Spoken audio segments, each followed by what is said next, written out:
थक गया क्या? अभी तो जस्ट शुरुआत है।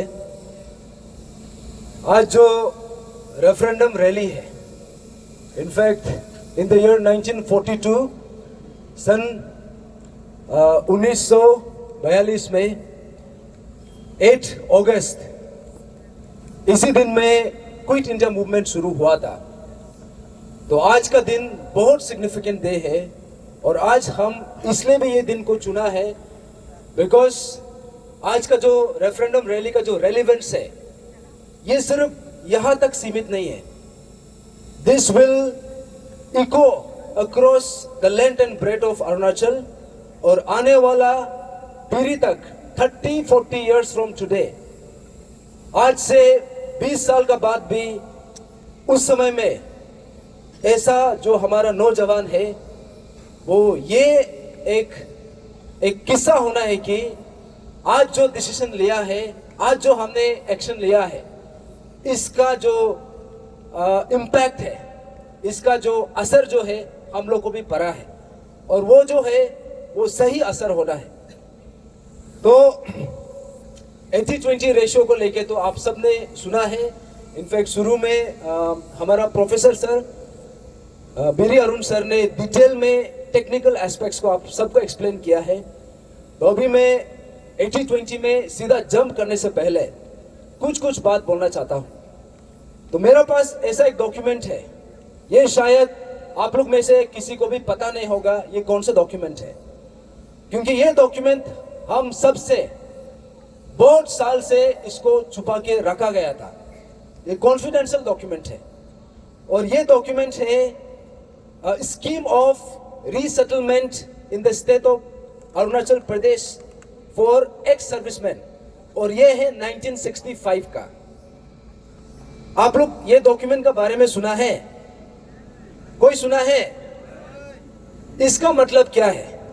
इसका मतलब ये है कि ये पर्टिकुलर डॉक्यूमेंट में ये लिखा है, जो एक्स सर्विसमैन है, जो डिफेंस फोर्सेस में था, चाहे वो फर्स्ट वर्ल्ड वॉर में हो, सेकेंड वर्ल्ड वॉर में हो, या फिर वॉर ऑफ इंडिपेंडेंस में हो, जो भी लड़ा है, उस समय में उन लोगों के लिए अरुणाचल प्रदेश में ऐसा एक स्कीम बना के रखा है, यहाँ में एक्स सर्विसमैन को फ्री ऑफ कॉस्ट यहाँ में सेटलमेंट करने के लिए जगह देके रखा है। अगर प्लेन एरिया है तो उसमें मिनिमम 10 एकड़ तक का जमीन दे रहा है, और अगर हिली एरिया है तो 30 एकड़ तक जमीन दे रहा है, और ये सिर्फ और सिर्फ नॉन एपीएसटी के लिए, एक सर्विसमैन के लिए। और ये 1965 का जो स्कीम है ये अभी भी लागू है। तो जब हम अरुणाचल प्रदेश को बात करता है, जब हम अपना ट्राइबल स्टेट को बात करता है, हमारा रिसोर्सेस क्या है? ऐसे ट्राइबल हमारा 3 मेन रिसोर्सेस है। पहला हमारा लैंड, दूसरा हमारा रिवर, तीसरा हमारा फॉरेस्ट। तो आप सोच के देखो, ये जो एक्ट, ये जो स्कीम बना के रखा है, जो अभी भी लागू है, यही स्कीम के तहत अभी भी विजयनगर में आप सबने सुना होगा, डिफेंस फोर्सेस को वहां में सेटल करके रखा है। ये स्कीम के दौरान हुआ है, और इसी के दौरान यहाँ में ये भी बोला है कि यहाँ में जितना भी हमारा अरुणाचल में जो मेन रिवर्स है, चाहे वो रिवर कमिंग हो, सुबनसिरी हो, सियांग हो, हर रिवर बेसिन को वो लोग जो है सर्वे कर चुका है कि इसमें रीसेटल कराएगा बोल के। तो दैट मीन्स हमारा अरुणाचल प्रदेश जो है एक्चुअली में ये बाहर लोगों के लिए ऑलरेडी लैंड को एलोकेट करके रखा है, that too without our consent and that too without our knowledge. आप सब शायद इसको फर्स्ट टाइम सुन रहा होगा, हम भी कुछ दिन पहले ही सुना है। ये है सिचुएशन। और दूसरा बात ये है, जब हम, जैसे मैंने बोला कि जो ट्राइबल राइट्स है या फिर हमारा रिसोर्सेस है, जब हम लैंड का बात करता है, यहाँ में हमारा लैंड ओनरशिप नहीं है, क्योंकि लैंड ओनरशिप एक्ट हमारा अरुणाचल में बना ही नहीं है। जबकि 7 शेड्यूल का हिसाब से, according to the constitution of India, state government को एम्पावर किया है कि यहाँ में हम लैंड ओनरशिप कर सकता है। आप लोग जितना भी यहाँ में आया है, आप लोग कभी भी अपना एलपीसी अलॉटमेंट देखा है? वहां भी कभी भी नहीं लिखा है कि ये जमीन जो है ये इंसान का है बोल के, कभी नहीं बोला है। लेकिन ये बोला है कि ये जमीन ये इंसान के लिए 30 इयर्स के लिए लीज में दिया गया है। दैट मीन्स हम लोग यहाँ में जितना भी बैठा हुआ है हम लोग सब लीज में बैठ रहे हैं। दैट मीन्स हम ट्राइबल होके भी हमारा खुद का जमीन नहीं है। That is one. दूसरा जो हमारा फॉरेस्ट है, यहाँ में जितना भी है अरुणाचल का मैक्सिमम एरिया को ये लैंड में भी आता है। आप सब हम जहाँ में खड़ा है ईटानगर हम लोग वाइल्ड लाइफ सेंचुरी का अंदर आता है और almost 80 to 90% of the land जो है ये वाइल्ड लाइफ एरियाज में गिना जाता है, रिजर्व फॉरेस्ट में गिना जाता है। What does that mean? That means हमारा पास खुद का एक्चुअली में जमीन नहीं है जहां में हम बैठा है। हम यहाँ का होके भी ये हमारा नहीं है, ये सेंट्रल गवर्नमेंट का है। That means reserve forest means ownership of the central government. तो इसीलिए यहाँ में अभी जो माइनिंग प्रोग्राम जो चल रहा है, आप लोग सुना है कि नहीं सुना है? Arunachal is one of the richest source of uranium, richest source of mica, richest source of graphite. इसको अभी इलीगल तरीका से ये लोग शुरू करने जा रहे हैं। तो उसके बाद हमारा जो तीसरा रिसोर्स है दैट इज रिवर। आज हमारा अरुणाचल में एक नदी का नाम बताओ जिसका अगेंस्ट में MOU साइन नहीं किया हो या में डैम बनाने के लिए। तो दैट मीन्स आप सबको पता है dam is the reason for the largest displacement in the history of Mankind.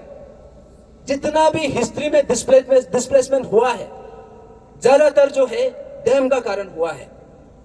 That means ना तो हमारा पास जमीन है, ना तो हमारा फॉरेस्ट राइट्स है, ना तो हमारा पास जो नदी हमारा रिवर्स हमारा जो ट्राइबल का रिसोर्स होता है वो भी एक्चुअली में ऑलमोस्ट खत्म है। तो अभी मैं ये सब बात इसलिए कर रहा हूं और ये 1965 का स्कीम को इसलिए मैं बोल रहा हूं, this is directly connected to 80:20।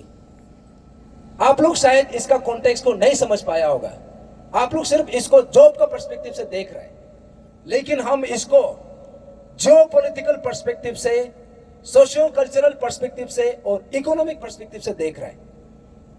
यहां में 80:20 रेशियो जो 1990 में शुरू हुआ था, ये जो है ये अचानक से नहीं निकला है। ये जो है सोचा समझा वाला लॉन्ग टर्म प्रोजेक्ट है कि अरुणाचल प्रदेश में यहाँ का इंडिजिनस इनहैबिटेंट्स को यहाँ का होके भी हमको बस चौकीदार ही बना के रखा है। तो 1990 से जो सिस्टम चल के आ रहा है उस समय में ना तो कोई असेंबली से पास हुआ था, ना तो कोई कैबिनेट ऑर्डर से निकला था, बस एक ऑफिस मेमोरेंडम था 1990 का।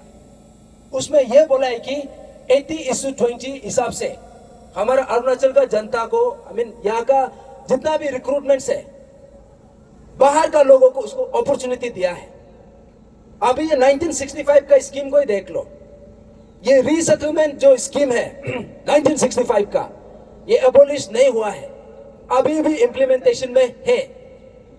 दैट मीन्स कल को किसी को भी 10 एकड़ 30 एकड़ किसी को भी दे देगा बिना हमारा कंसेंट का, क्योंकि ऐसा रूल बना के रखा हुआ है और इसको हम लोग अभी तक चैलेंज भी नहीं किया। क्या आपको लगता है हमारा यूनियन मिनिस्टर लोगों को इसका बारे में पता नहीं है? आपको लगता है वो लोगों को मालूम नहीं है? वो लोगों को पता है। आपको लगता है हमारे स्टेट लीडरशिप को इसका बारे में पता नहीं है? वो लोगों को भी पता है। आपको लगता है जो हमारा स्टेट का जो एपेक्स ऑर्गेनाइजेशन है, चाहे वो अपसू बोलो या फिर जो पहले जो हिस्टोरिकली कुछ कुछ इशू उठाता था, वो लोगों को पता नहीं है? वो लोगों को पता है, लेकिन जानबूझ के इसको रिवील नहीं किया है। वैसा ही 80:20 रेशियो जो है, ये ऐसा एक प्रोजेक्ट है, ऐसा एक स्कीम है जिससे ये लोग प्लान किया है कि अरुणाचल प्रदेश को कंप्लीटली इसको डाइल्यूट करना है, यहां में बाहर से सेटलमेंट कराना है ये स्कीम के तहत, और 80:20 रेशियो के तहत हम लोगों को यहाँ का जो रिक्रूटमेंट सिस्टम है, हमारा एडमिनिस्ट्रेशन बोलो या फिर ब्यूरोक्रेसी या फिर टेक्नोक्रेसी हो, सब में बाहर का लोगों को इनवाइट कर रहा है।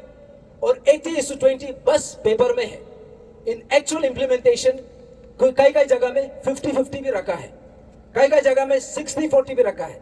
60% नॉन APSD के लिए, 40% हमारे APSD के लिए। इतना गलत तरीका से मिस इंटरप्रेट किया है।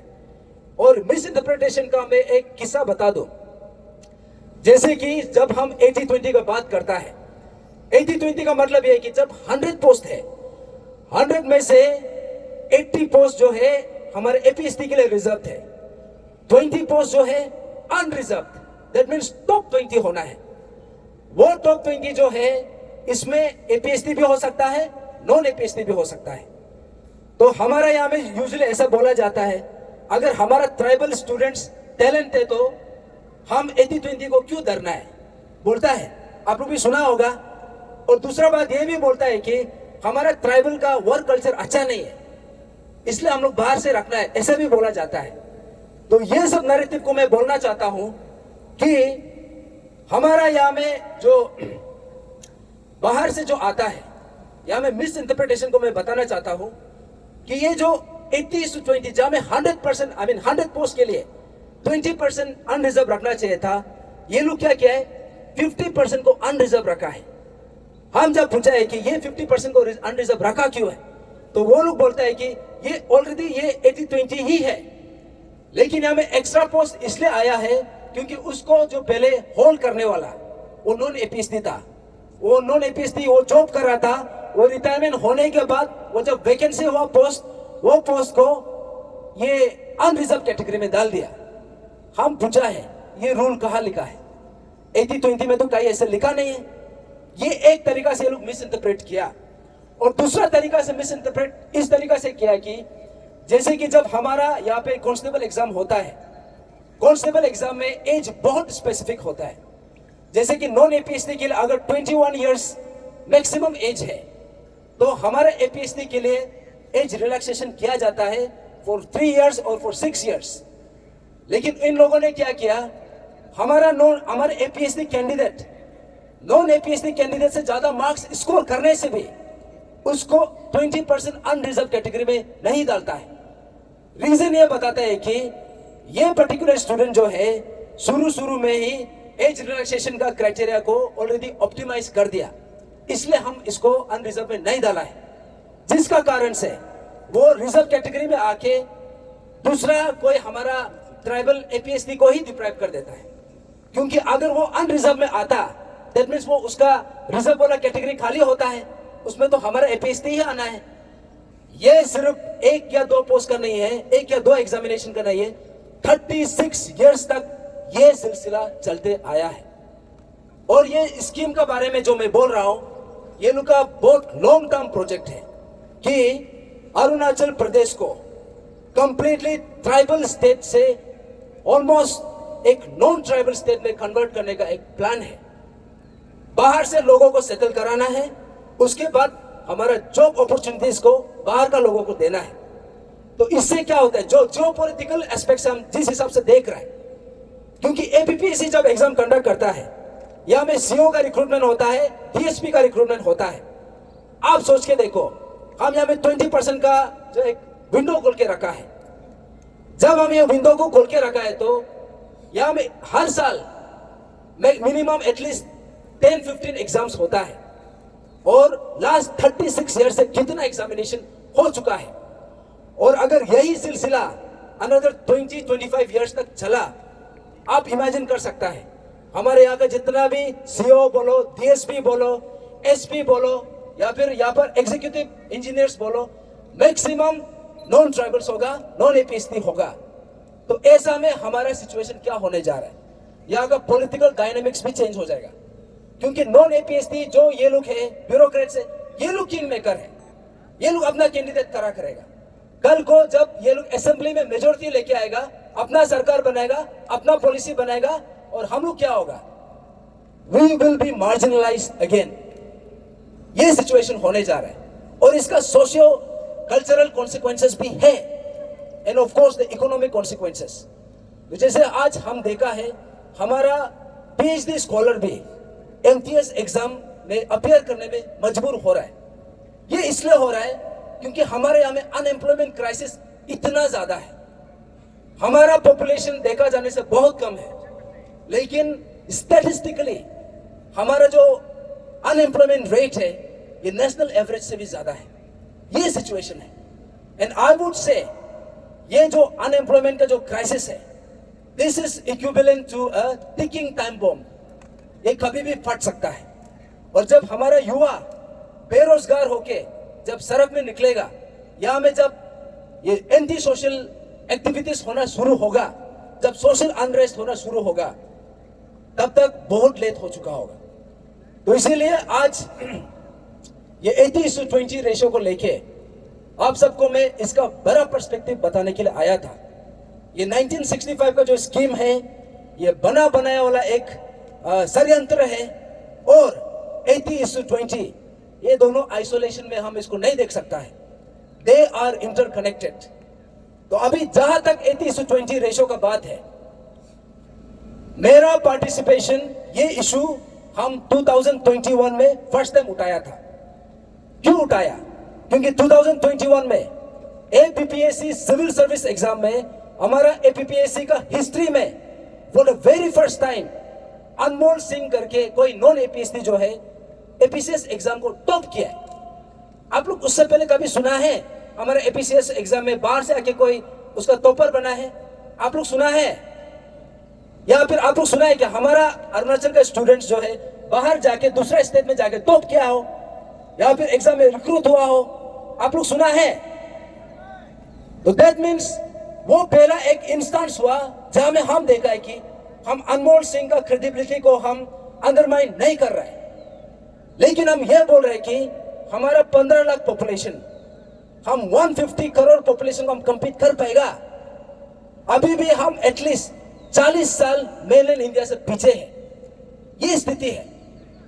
तो जब वो सिचुएशन हुआ, जब अनमोल सिंह टॉप किया, जब नॉन एपीएससी हमारा स्टेट का सबसे प्रेस्टिजियस एग्जामिनेशन को टॉप किया है, तब हम वो इशू को लेके सबसे पहले अपसू का ही पास पहुंचा है। आज जो अपसू बोल रहे हैं ना, ये हमारा डे 1 का इशू है। वो लोग का डे 1 जो है 2021 में जाना चाहिए था, क्योंकि उस समय में जो अपसू का प्रेसिडेंट था हवा बगंग सर, जो अपसू का जनरल सेक्रेटरी था तोबम दाई सर, और अपसू का जो vice president major Thakur sir, ये तीनों को ही हम मिला था। एक बार नहीं, दो बार नहीं, एटलीस्ट 7-8 टाइम्स हम लोग ये बोला है कि यहाँ में नॉन एपीएससी हमारे स्टेट का एग्जाम है टॉप कर रहा है, और हम लोग सब डॉक्यूमेंट्स दिया है कि बाहर स्टेट में से एलिजिबल नहीं है। तो उन लोगों ने हम लोगों को क्या बोला? सबसे पहले तो ये बोला है कि आप लोगों का ये इशू कभी होगा ही नहीं। दूसरा बात ये बोला है कि 80-20 तो होना ही बोलता है। हम सुन के दिमाग खराब हो गया, लेकिन हम बोला नहीं उसमें। वो फर्स्ट टाइम था जब हम अपसू को रीच किया और अपसू का रवैया को हम देख लिया। उसके बाद यही इशू को लेके हम अंशु का पास गया। उस समय का जो प्रेसिडेंट था नाबम दोदुम सर, उसको मैंने रीच किया, हमारा टीम ने रीच किया कि ऐसा एक इशू निकला है। तो उस समय का जो अंशु का जो टीम था, Nabam Dodum sir was the president, Gora Rikam sir was the general secretary, और Rahim Yangpo sir was the vice president. हम लोग उन तीनों को फिर से मिला, ये इशू को अप्राइज किया। तो अंशु ने पहली बार ये इशू को गवर्नमेंट टेबल में रखा, और 2022 में 10 अगस्त 2022 में हाई लेवल कमेटी गठन हुआ। और वो हाई लेवल कमेटी जो गठन हुआ था under the chairmanship of the former education minister तबा तदीर सर। तो उसके बाद उसी ऑर्डर में अभी आप लोग जो अभी हाई लेवल कमेटी जो देख रहे हैं ना, यही सेम ऑर्डर 2022 में भी बन चुका था, और उस ऑर्डर में भी सेम चीज लिखा था, 2 महीना में रिपोर्ट सबमिट करना है। लेकिन आप सबको पता है वो रिपोर्ट कब सबमिट हुआ? रिपोर्ट सबमिट हुआ ऑन 9 जनवरी 2024। 2022 में गठन हुआ, रिपोर्ट सबमिट होता है 2024, 2 साल का बाद। या बोला गया है 2 महीना, लेकिन रिपोर्ट सबमिट करता है 2 साल का बाद। ये मजाक चल रहा है क्या? और उसके बाद हम लोग 2024 से, क्योंकि तब तक अंशु का टेन्योर भी खत्म हो चुका था, हम लोग ये इशू को फॉलो अप किया। हमारा team Arunachal front, tribal front, बार बार चीफ सेक्रेटरी को मिला, बार बार उस समय का जो मेंबर्स था कलिंग टाइंग सर और जो यहाँ का मारी अंगू सर लोग भी था, हम लोग सबको रीच आउट किया है। हम लोग बोला है ये रिपोर्ट को आप लोग रखा किधर है, क्यों इसको इंप्लीमेंट नहीं कर रहे? तो हम लोग को ये बोलता है कि ये रिपोर्ट जो है chief minister Pema Khandu sir का टेबल में है। तो हम लोग बोला इसको क्यों आप लोग इंप्लीमेंट नहीं कर रहे? क्योंकि कमिटी गठन हुआ है, कमिटी का रिकमेंडेशन आया है, why aren't you implementing this? Multiple times हमने रिप्रेजेंटेशन लिखा है, नहीं बोलने से भी एटलीस्ट 10 रिप्रेजेंटेशन हमने सबमिट किया है, हमने बार बार अपॉइंटमेंट के लिए सीख किया है, लेकिन उन लोगों की तरफ से कुछ भी रिस्पॉन्स नहीं आया।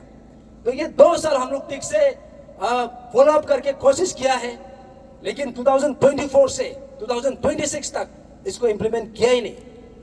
फिर फाइनली ऑन 28 जनवरी 2026 को हमने ये टेनिस कोर्ट में एक सिग्नेचर कैंपेन किया, एक अवेयरनेस प्रोग्राम बनाया, और आप लोग चौंक जाएगा, हम लोग सुबह 10 बजे से शाम का 4 बजे तक का प्रोग्राम बनाया था। उसमें 25,165 सिग्नेचर्स आया है 80:20 को स्क्रैप करने के लिए, सिर्फ एक दिन में, दैट टू हाफ डे, वो भी सिर्फ हम एक ही जगह में सिग्नेचर लिया। अगर आप सोच के देखो, हम अगर पूरा अरुणाचल में लिया होता या फिर पूरा कैपिटल में लिया होता और हम एक हफ्ता तक सिग्नेचर कैंपेन किया होता, तो हम तो बोलेंगे at least not less than 6-7 lakh signature तो आना था मिनिमम। तो ये बात को हमने सरकार को दोबारा पहुंचाया, फिर से अप्राइज किया, लेकिन सरकार ने एज यूजुअल उसको नकार दिया। फिर फाइनली हमने ये इशू को 29 मई 2026 को एक रिप्रेजेंटेशन सबमिट किया कि 30 जून तक ये इशू को सॉल्व करना है। We are done with waiting, हमने बहुत वेट किया है, मीटिंग पे मीटिंग बहुत कुछ हो चुका है। हम यहाँ पे सरकार का जो डिले करने का टेक्निक है उसको हम लोग बहुत देख लिया है। अभी 30 जून तक इसको सॉल्व करना है, क्योंकि आप सब एपीपीएससी का कैलेंडर देखा होगा, सिविल सर्विस एग्जाम कब का है, 6 सितंबर के लिए मेंशन किया गया है। तो आप सबको पता है एग्जामिनेशन से एटलीस्ट 1.5 या 2 मंथ्स पहले एडवर्टाइजमेंट होता है। तो हमारा मानना यह था कि 80:20 को स्क्रैप करना है before the advertisement of the civil service exam. बाकी एग्जाम्स भी है, लेकिन प्राइमरीली ये इशू को हम क्यों शुरू किया था, because of the civil service exam in 2021। तो हम लोग ये सोचा था कि 2026 का एग्जाम में किसी भी हालत में एसटीपीआरसी मैंडेटरी होना है, 80:20 जो है once and for all scrap होना है। तो उसके बाद हमने 30 जून तक वेट किया, उन लोगों की तरफ से कुछ रिस्पॉन्स नहीं आया। फिर फाइनली ऑन 2 जुलाई हम डीसी का पास गया, जो यहाँ का कैपिटल डीसी है आईसीआर का, तोको बाबू सर का पास गया।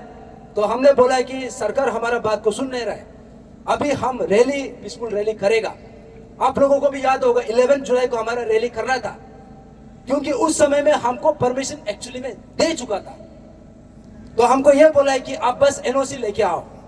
फिर हम एसपी से भी एनओसी लिया, ये आईएमसी से भी एनओसी लिया, लेकिन जब हम अनाउंस करने के बाद जब परमिशन के लिए गया तो हम लोगों को बोलता है कि आपका इशू को अपसू जो है कुछ रिप्रेजेंटेशन सबमिट किया है, उसका माइनर्स ऑफ द मीटिंग कुछ ड्रॉ हुआ है, ऐसा कुछ बताया, ये डीसी हमको बताया।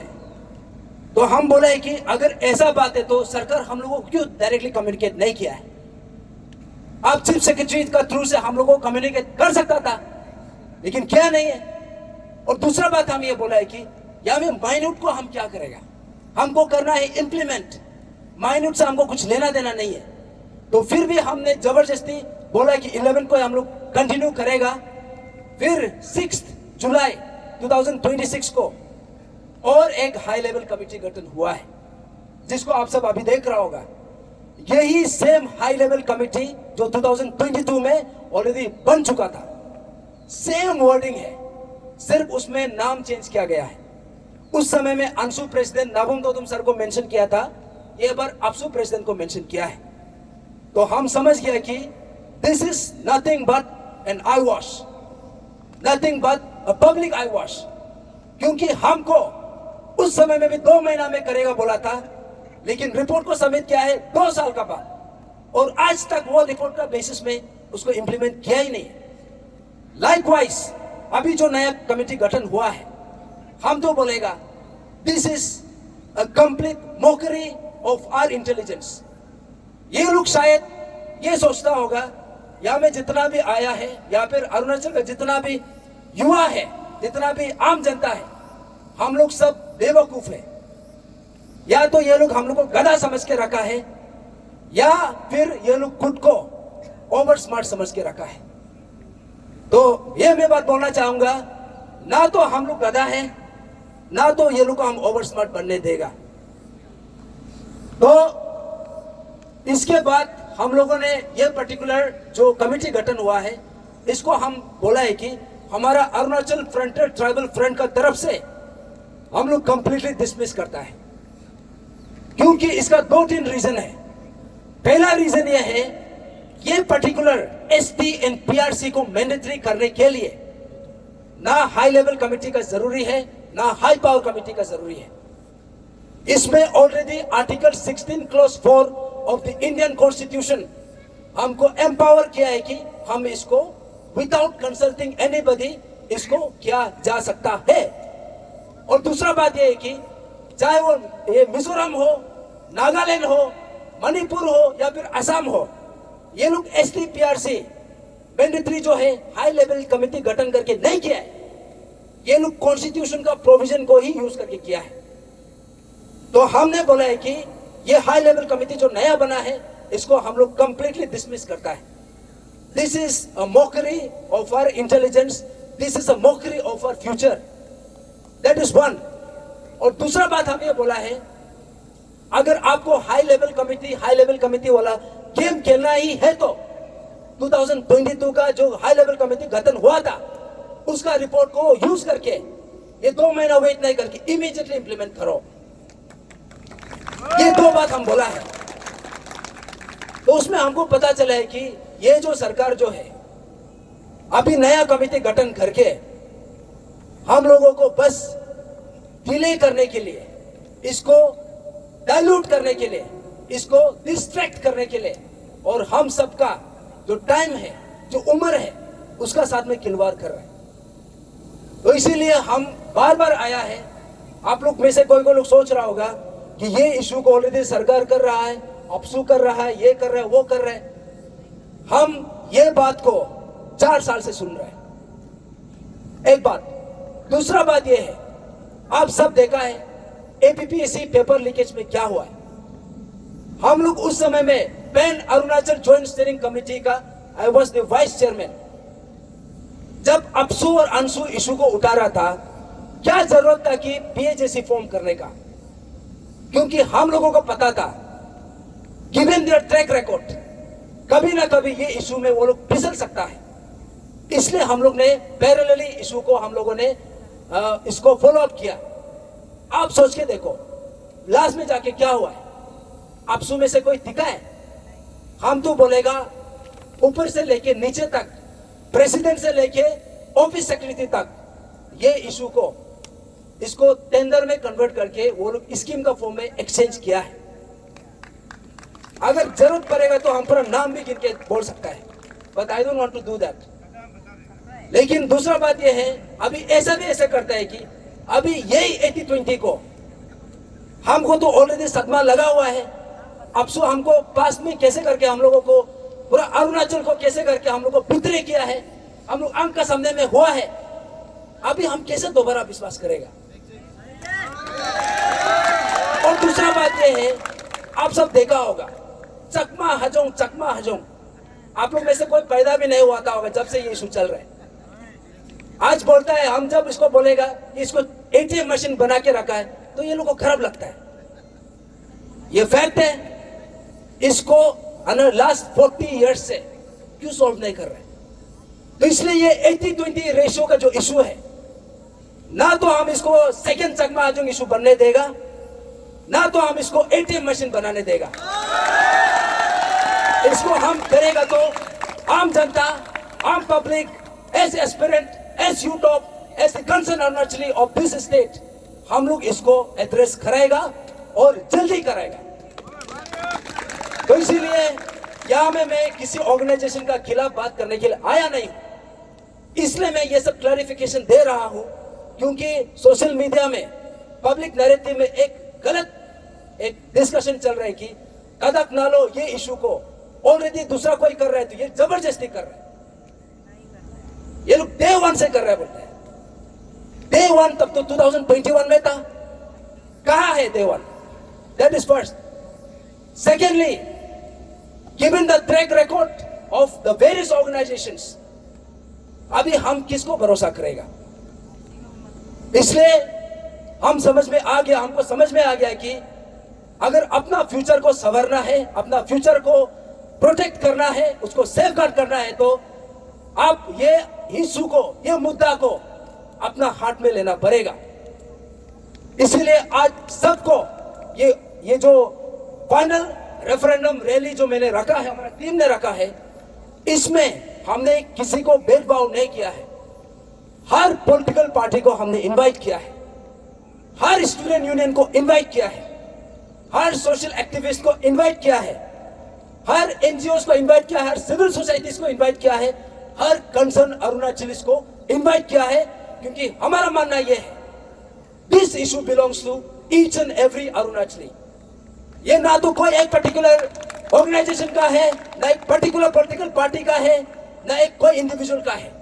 ये है तो सबका इशू है। और हम तो बोलता है, हम आपसे ये इशू को उतारे, हम क्रिटिसाइज नहीं कर रहे हैं, हम तो वेलकम करेगा। इनफैक्ट हम चाहते हैं कि सिर्फ आपसू क्यों, बाकी ऑर्गेनाइजेशन भी करो, लेकिन हम लोग भी पीछे नहीं हटेगा। और ये हमारा स्टैंड क्लियर है। और आज जो हमने जो पब्लिक फाइनल मास रेफरेंडम रैली जो रखा है, आप लोग इसका नोमेनक्लेचर को भी सुन लो। फाइनल का मतलब यह है कि यहां से हम दोबारा रैली नहीं करेंगे। That is one. Second, referendum का मतलब क्या है? रेफरेंडम का मतलब यह है आपका कंसेंट, आपका ये डिसीजन और हमारा जो रेजोल्यूशन, ये कलेक्टिव होना है, ये हम सबका एकजुट होके एक यूनिफाइड डिसीजन होना है। तो आज हम यहाँ पे करा है अरुणाचल फ्रंटियर ट्राइबल फ्रंट। हम ये इशू को 80:20 रेशियो को हमारा मानना ये है कि अगर सरकार चाहे तो आज भी कर सकता है। 10 तारीख तक वेट करने की जरूरत नहीं है, 2 महीना तक वेट करने की जरूरत नहीं है, क्योंकि इसको करने के लिए बस एक कैबिनेट से एक ऑर्डर पास करना है।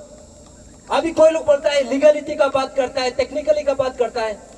टेक्निकली लीगलिटी का बात करना है तो उससे वो सबका डिटेल में हमसे ज्यादा किसी को पता होगा। ये हम ब्रेक करके नहीं बोल रहे, क्योंकि इसमें जितना डिटेल में रिसर्च किया है 2021 से वो हम किया है। लेकिन अभी आप सोच के देखो, यही डिस्कशन में हमको इनवाइट नहीं करता है। इसमें पता चलता है कि ये लोग का जो इंटेंशन है, इट इज समथिंग एल्स। इसको घुमाने का, इसको डिले करने का और समवेयर फॉरबिट इसको एक एटीएम मशीन बनाने का एक षड्यंत्र है। तो इसीलिए हम ये कमिटमेंट ले चुका है, हमारा टीम कमिटमेंट ले चुका है कि आज फुल एंड फाइनल होगा, आज डिसीजन होगा। और यहाँ में जो भी आया है और अरुणाचल का हर कॉर्नर में जो भी ये बात पहुंच रहा है, ये हमारा कलेक्टिव डिसीजन होगा। हमारा पास नॉट लेस देन 35 ऑर्गेनाइजेशन का यहाँ में आया है, वो लोग का सिग्नेचर्स आया है। हम लोग ये कलेक्टिव कॉल करने के लिए कर रहे हैं कि हम आज एक रेजोल्यूशन, एक रेफरेंडम पास करेगा, and this will echo through generation for the next 30-40 years from today. आज यही काम अगर 20 साल पहले किसी ने किया होता तो आज हमको ये करने की जरूरत नहीं पड़ना था। और आज हम ये चीज को ना करें तो 20 साल के बाद भी आपका बच्चा का बच्चा यही जगह में वो लोग दोबारा प्रोटेस्ट कर रहा होगा, and by that time it will be too late. तो इसीलिए आज यहाँ में आने का बहुत बड़ा मकसद है। हम यहाँ पे रैली, धरना पे धरना करने के लिए नहीं है। आज फाइनल रेफरेंडम रैली है 80:20 को स्क्रैप कराने के लिए, एसटीएन पीआरसी को मैंडेटरी कराने के लिए, और इसको कराने के लिए एक दिन में भी करा जा सकता है।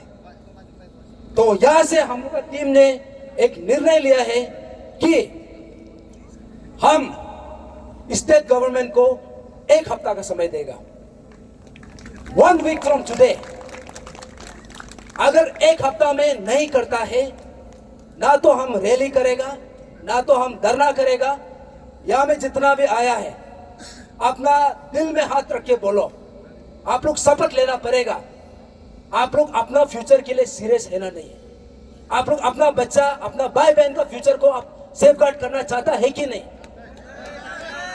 तो इसीलिए आज 8 अगस्त 2026 और 8 अगस्त 1942 में हमारा जो राष्ट्रपिता है महात्मा गांधी ने एक स्लोगन चलाया था।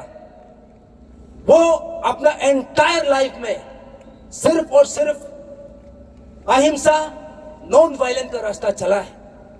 लेकिन 1942 में ऑन 8 अगस्त जब क्विट इंडिया मूवमेंट डिक्लेयर किया, उसमें उन्होंने एक स्लोगन जारी किया था, एक स्लोगन जो आज भी हमारा दिल में ये गूंजता है, हमारा मन में आज भी उतना ही जीवित है। वो है डू और डाई। ये आज हमारे यहाँ का स्लोगन होगा और यहाँ से हम लोग खाली हाथ नहीं निकलेगा।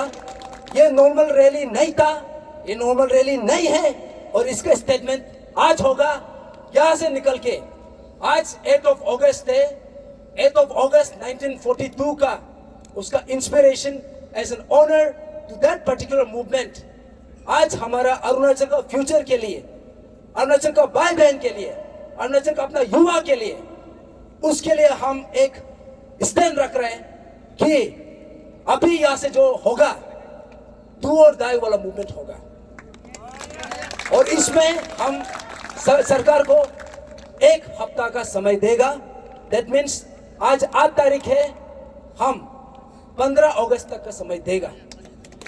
हम उम्मीद करता है 15 अगस्त को हमको गुड न्यूज सुनने को मिलेगा या फिर उससे पहले भी हम लोगों को मिलेगा। और अभी सुनने में आया है कि 10 तारीख को ये लोग का कुछ मीटिंग वगैरह कुछ चल रहा है। अभी तो हम सरकार को यही बोलेगा, चाहे आप कोई भी ऑर्गेनाइजेशन को यूज करके, चाहे वो अपसू हो, आंसू हो, कोई भी हो, हमारा ये तीसू हो, हमारा यहाँ का कोई भी कम्युनिटी बेस्ड ऑर्गेनाइजेशन हो, चाहे आप यूएस का प्रेसिडेंट को भी यूज करो, लेकिन 80:20 जो है 15 तारीख से पहले स्क्रैप होना पड़ेगा।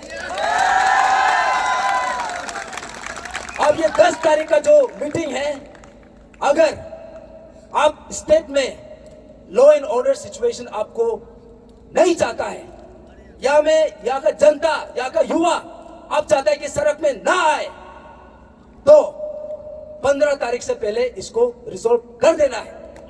Once and for all, 80:20 ratio must be scrapped. इनकलाब, इनकलाब, इनकलाब जिंदाबाद। भारत माता की जय, भारत माता की जय, भारत माता की जय। ठीक है, उतना बोल के सबको thank you and all the best to all of us. अपने अपने जगह पे जितना भी ना रेफर्स है, मतलब गंदा जो रखा है कैरी बैग में डाल के प्लीज काइंडली ले जाइए। वो पास में आपको मिल जाएगा, गार्बेज डालने जगह का साइड।